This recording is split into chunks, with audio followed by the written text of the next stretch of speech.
ரசூலுல்லாவினால் பயிற்றுவிக்கப்பட்ட நபித்தோழர்களும் இத்தகைய நிலையில் தான் இருந்தார்கள். ரசூல் ஸல்லல்லாஹு அலைஹி வஸல்லம் அவர்கள் எப்படியெல்லாம் சுயமரியாதையை கற்றுக் கொடுக்குறாங்கன்னு பாருங்க. பணிவா இருக்கணும், சுயமரியாதையை கற்றுக் கொடுக்குறாங்க. ரசூல் ஸல்லல்லாஹு அலைஹி வஸல்லம் சஹாபாக்களுக்கு குன்னா இந்த ரசூலில்லாஹி ஸல்லல்லாஹு அலைஹி வஸல்லம் திஸ்அத்தன் அவ் ஸமானியத்தன் அவ் சபஅத்தன், நாங்க ரசூலுல்லாவிடம் 9 8 7 பேரோ இருந்தோம். ரசூலுல்லாஹ் கேட்குறாங்க, அல்லா துபாயிஊன ரசூலல்லாஹ், அல்லாஹ்வின் தூதரிடம் நீங்கள் பையத் செய்ய மாட்டீர்களா? இந்த பையத்து அமீருக்கு செய்கிற பையத்து இல்லை, ரசூலுல்லாஹ்க்கு செய்கிற பையத்து. அல்லாஹ்வின் தூதரிடம் நீங்கள் பையத் செய்ய மாட்டீங்களா என்று கேட்குறாங்க. வக்குன்னா ஹதீஸ் அஹதின் பிபாயத்தின், நாங்கள் ரசூலோட காலத்தில் புதுசாக பையத் செஞ்சவங்க தான். ஃபக்குல்னா கது பாயஅனாக யா ரசூலுல்லாஹ், அல்லாஹ்வின் தூதரை உங்களுக்கு நாங்கள் ஆல்ரெடி பையத் பண்ணிட்டோமே, எதுக்கு திரும்பி பையத் கேட்குறீங்க?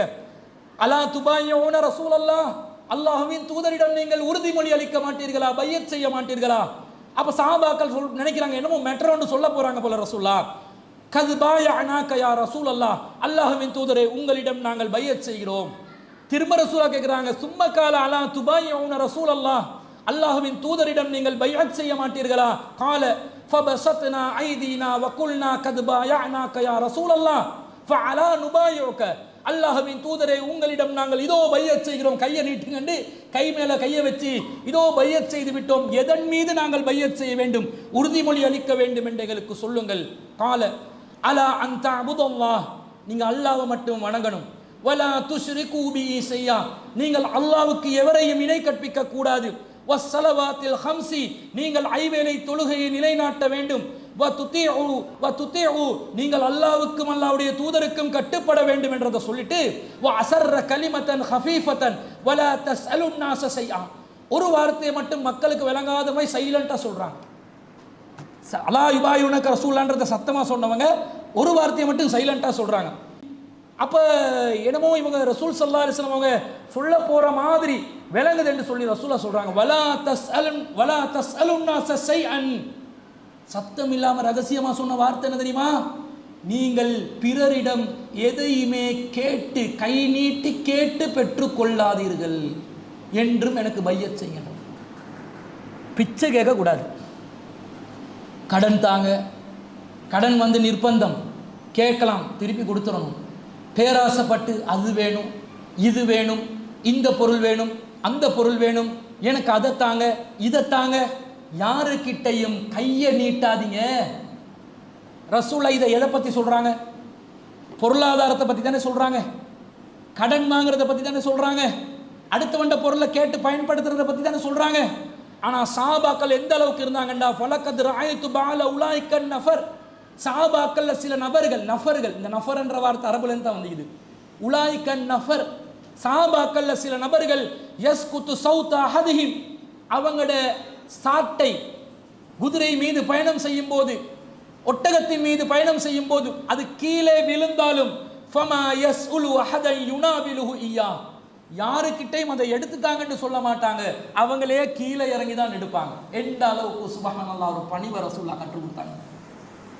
இப்போ யோசிங்க, பொண்டாட்டியை வச்சு என்ன பாடுபடுத்துகிறோம். அதைத்தா இதைத்தா அதை வை இதை வை, அப்படி செய் இப்படி செய், அங்கே போ இங்கே வா, எவ்வளவு பேச்சுக்கள்.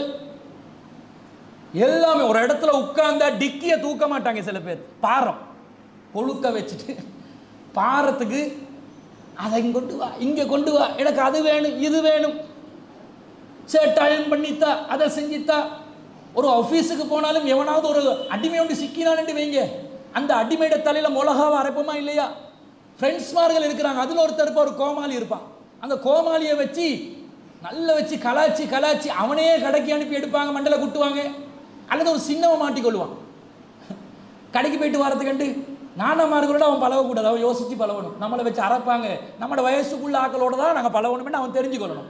இவன் போயிட்டு பெரிய கென்சியை தேடணுன்னு அங்கே வாடா மச்சான், அங்கே போயிட்டு வாடா, இதை செஞ்சு வாடா, அந்த போல் எடுத்து வாடா, அங்கே இங்கே வீட்டுக்குள்ளெல்லாம் போல அடிப்பாங்க. இந்த நோன்பு மாதத்துலேயும் அடுத்தவண்ட வீட்டுக்குள்ளெல்லாம் ஃபுட்பால் எல்லாம் நிற்கும்.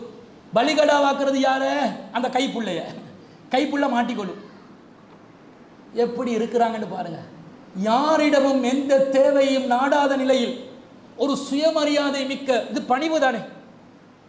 குதிரை மேல இருக்கிறான், குதிரை மேல ஏறது லேசா, அவனோட பைக் மேல ஏறுற மாதிரியா? குதிரை மேல ஏறது 2 அடி 3 அடி ஒசரம் ஏறணும். அதை குதிரைண்டா இந்த நாங்க கண்டிக்கிறது குதிரையா காண்றோம், போனிகளை தான் நாங்கள் காண்றோம்.